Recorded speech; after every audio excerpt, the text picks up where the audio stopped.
again, and welcome to this edition of Charge Fast Break on the Rock Entertainment Sports Network. I'm Scott Zarilla. Coming up on today's show, we're going to take you behind the scenes with the Charge in the community. We're going to talk travel with Nae'Qwan Tomlin, and we're going to get you caught up on everything it takes to come into the new home of the Charge, Cleveland Public Hall. But first, we're going to take you behind the scenes, get you caught up on all things Charge on the court, as well as everything taking place in the NBA G League. Taking a look at the Charge on the floor. How about the Cavaliers' two-way forwards? Luke Travers averaging 20 points on 60% shooting, 10 rebounds. How about his 18-point, 15-rebound, 9-assist game at Grand Rapids? And JT Thor, he's right there as well, just under 15 points and 7 rebounds per game, leading the team with 2 block shots per contest. He also had a 24.9 rebound game at Grand Rapids.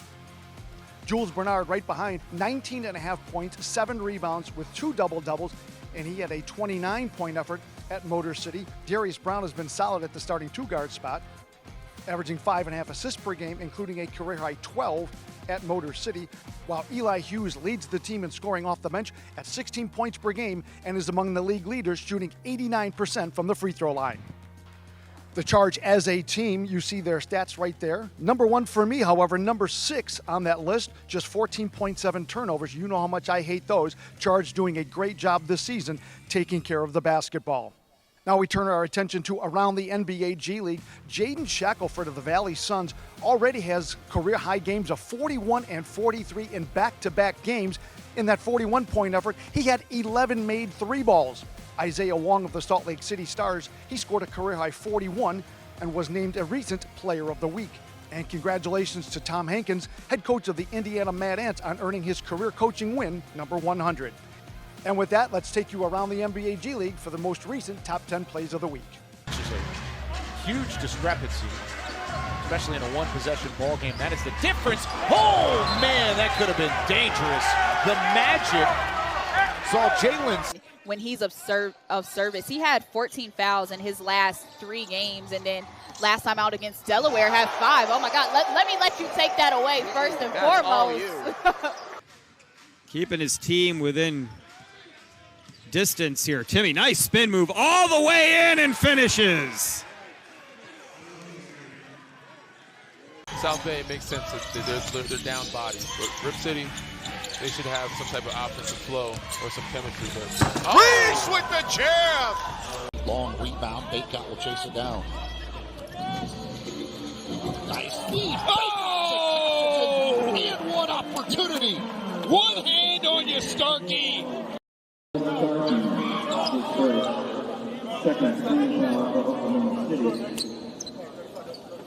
it on the deck floater as an air ball.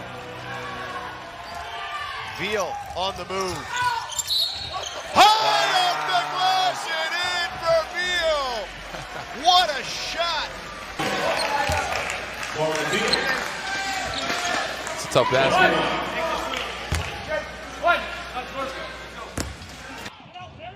Taken away by Sissoko. Little nifty spin. Lets his friends get involved. Mensah with the bucket, count it, and a foul. It all started with Seedy. One more opportunity. Here's Stewart. 3 seconds to go. He lets it rip. He hits it. Stewart ties it. Felt like a great pass here. Great just one-on-one effort, one-on-one move, a little jab. And a reset if they have trouble getting it in. They do not. It is to Nembhard, driving in, gets inside, and banks it home for the win. Count it on the first look. Or will the Magic leave Frisco with a sweep? Culver on the inbound. Lofted up wide open underneath. It's blocked by Miller. He got a hand on it, and Texas survives. So there you have it. You're all caught up with the Charge and the NBA G League on the floor. We need to take a timeout on this edition of Charge Fast Break, but when we come back, we're going to introduce you to Rocco Marigas. He's going to tell you all you need to know when the Charge move into their new home, Cleveland Public Hall, right here on the Rock Entertainment Sports Network.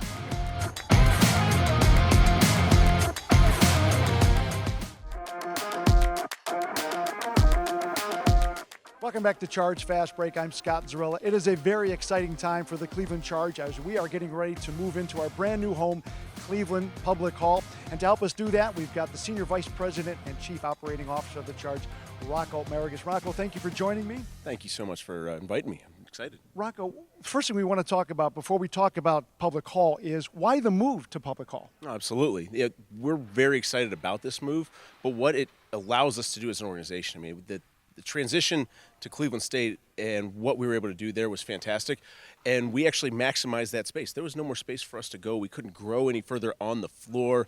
Our floor seating was completely sold out. So the things that people love about the G League, being close to the action, the access to players and promotions and exciting things about life and sports, we were running out of space. We ran out of places to put people, and people were asking for more and more. And so this was our opportunity to be able to do that and provide them what they were looking for. Well, there's plenty of space here at Cleveland Public Hall.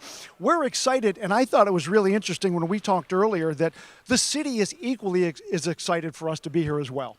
Yes, that's one of the things that's fantastic is that the city of Cleveland, this building being owned and operated by the city, it's a 100-year-old building that is absolutely iconic. It was built during a time when Cleveland was one of, if not the leading cities in America and quite frankly the world. So it was built for municipal gatherings. It was built for events, grandiose opportunities, and it's hosted everything.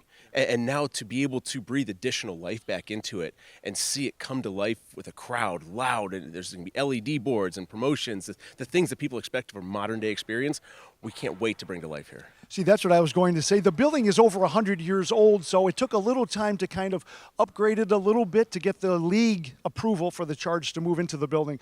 What are some of the upgrades that the fans will see, but also that the players are going to get to see? Certainly. One of the best things about this building is it allows us to get people in and out of this building relatively quickly, right? So we're going to have a lot of opportunities for ingress, egress, for them to get in and get out, get promotions, and be able to enjoy themselves. From a performance perspective, we had to make sure we upgraded everything for the players and for the NBA because the league has a certain set of standards. G League as well as the NBA and the W, it's the same set of standards to make sure that players have the best of the best and the best opportunity to perform.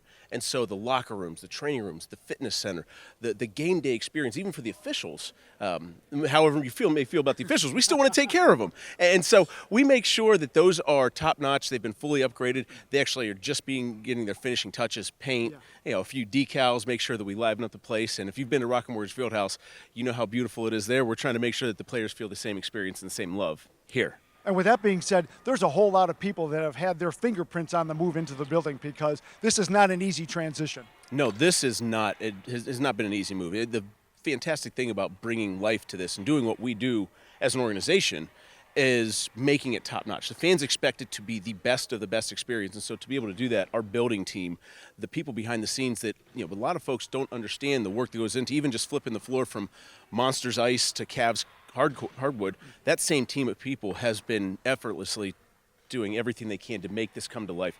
Having a new set of sound, lighting, to be able to have the security and all the things that people expect from an experience, we want to make sure that people walk in, enjoy themselves, are able to eat, drink, have their kids have a good time, get some autographs, shoot some hoops on the court even after the game without any interruption of what they expect. And to be able to do that, the building team, the security team, even our broadcast team, this man himself, as well as all the folks on our business staff to make sure that people can transition here without an interruption in their service. The seats and the whole layout of our floor, and especially making sure that fans can see the game and not be interrupted and be able to enjoy themselves, it was of the utmost importance for us. And I think something else that the fans are really going to notice, the fact that with the video board, retail, just everything is going to be bigger and better because, as you mentioned earlier, there's a lot more space. Yes, Public Hall is absolutely massive, and we are going to fill every possible corner we possibly can. And that's the greatest thing about this building is we took the floor layout and experience from our previous season and essentially put it down here at Public Hall to see what we had. And the amount of space that is left, our courtside club experience, the all-inclusive food and beverage, is really going to be massive compared to what it had been in the past. The engagement zone, our opportunity for retail and to have unique specific items even in that area, it really opens up opportunities. And then you dive into the things that people expect from the Charge on a regular basis, and we're able to amplify those even more because of the different unique things we can do here. So opening weekend, it's coming fast, December 13th and 14th. What can fans expect that night? It took everything I had to hold back, but I got to let it go now. So the first 5,000 fans coming into this building are going to receive a brand new T-shirt, Public Hall commemorative T-shirt in wine and gold, which this building is adorned already in wine and gold, which made it really easy for us here. They're also going to get a rally towel that night to wave and go crazy and make a whole lot of noise. And then we're following it up the very next night. You know, it's the holidays. Everybody needs a little extra juice. So we have a portable charger for your cell phone, for your electronics to take with you everywhere you go. It's got Cleveland Charge branding on it. It's ready, waiting for you. And that's going to be the first 1,500 fans because that is one heck of a premium item. And that grand opening weekend of the 13th and 14th is really lined up to be something special. So we can't wait to welcome you, your friends, your family, and anybody else that wants to have one heck of a good time to Public Hall this season. Rocco, can't wait. Thank you so much for the time. Really looking forward to it. Fans, come on down. Get your tickets at clevelandcharge.com. Rocco, thanks again for the time. We need to take a quick time out. When we come back on Charge Fast Break, we're going to talk travel talk with Nae'Qwan Tomlin. That's next right here on the Rock Entertainment Sports Network.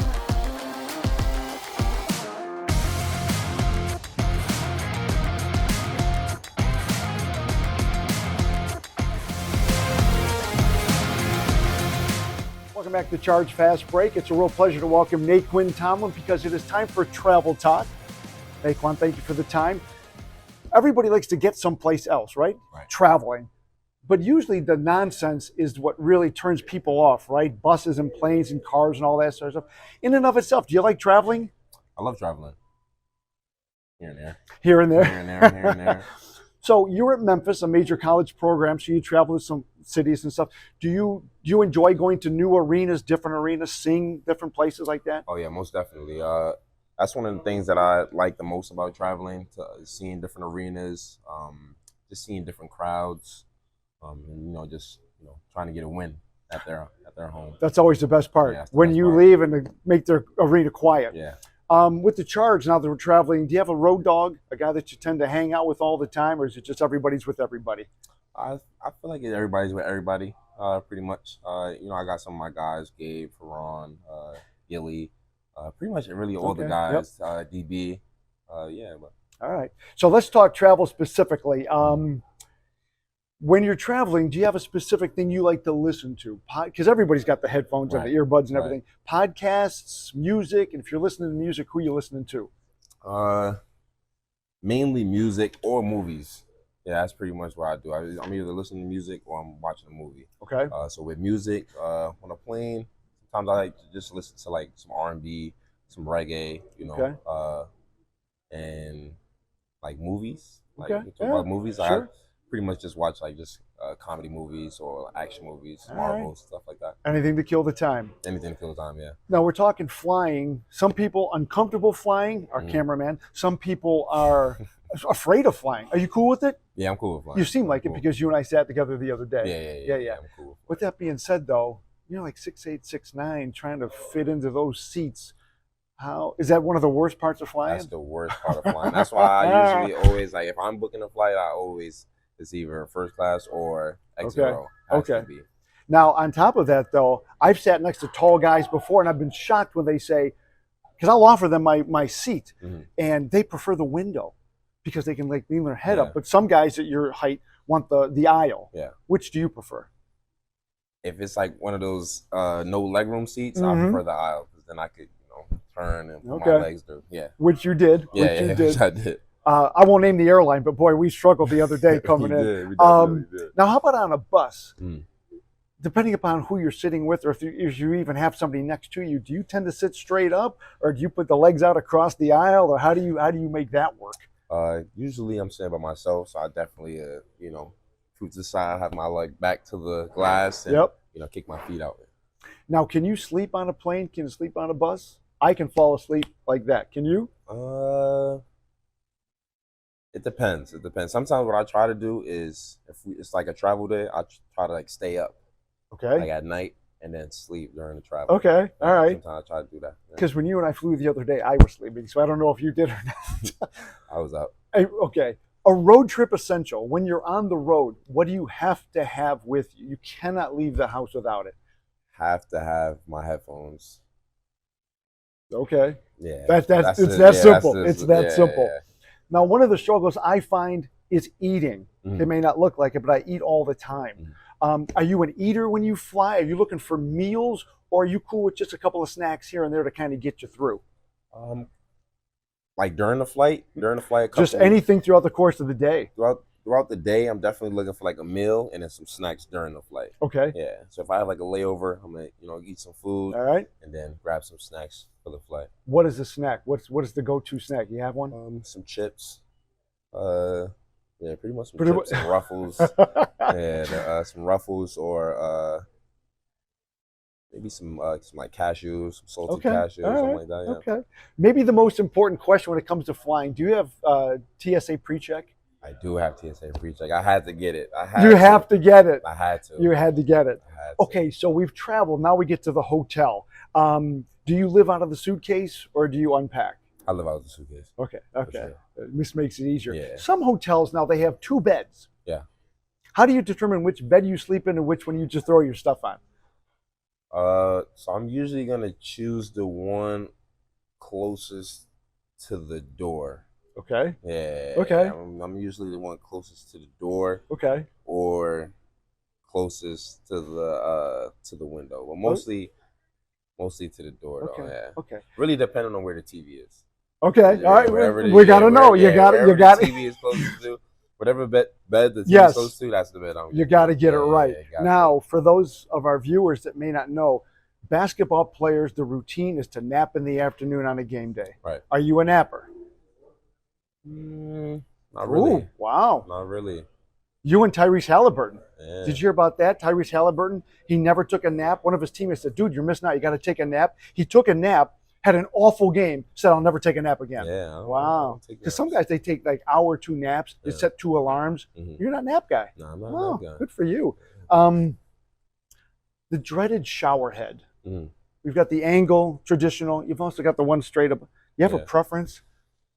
I like the angle. Yeah. I like the angle one. There's one over the head. Sometimes I don't wash my hair every day. Okay. Sometimes I wouldn't want my hair to get wet, or I might throw a little shower cap on. Or something like that. Shower cap guy. Yeah, I might throw Nice.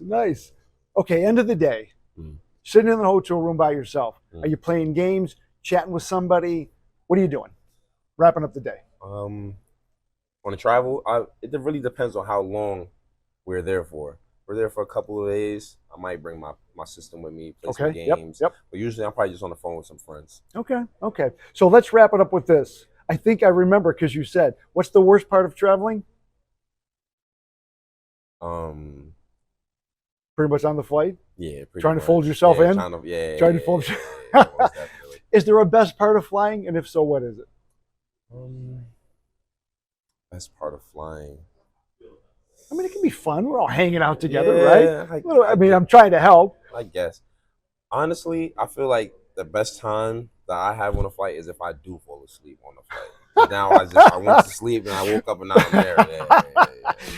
Nae'Qwan Tomlin, thanks for the time, my friend. And I'm sure I will see you on a bus or a plane or someplace on the road real soon. Yes, sir. Okay, pal. This is Charge Fast Break. Stay with us. More coming up on the Rock Entertainment Sports Network.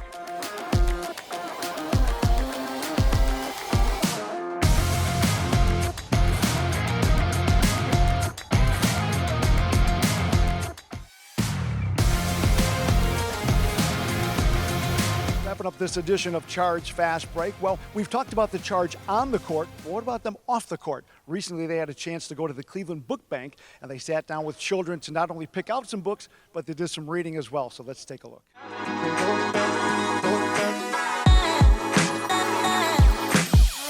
you doing? Hello. Welcome. Hello. To the next one.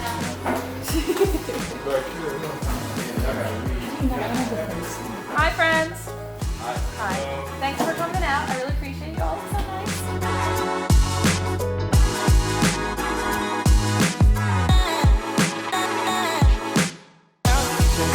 Lie is for loud. Oh yeah, so if it's too much text, you can't imagine this reading out loud to a child. Big box next to you to get resorted. Smart babies. No. In my area,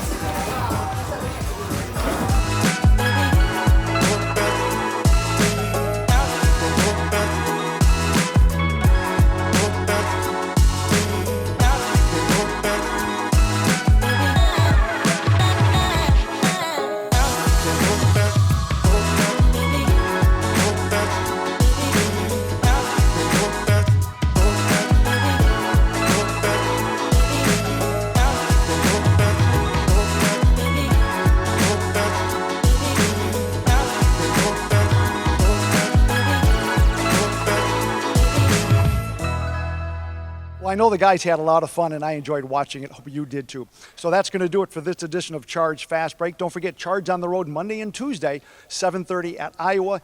You can hear my play-by-play on the free Cleveland Charge mobile app. But the most important news to give you, Charge will open up the home portion of the schedule here at the brand new home Cleveland Public Hall the weekend of the 13th and the 14th. Get your tickets at clevelandcharge.com. So until next time, I'm Scott Zarilla on the Rock Entertainment Sports Network.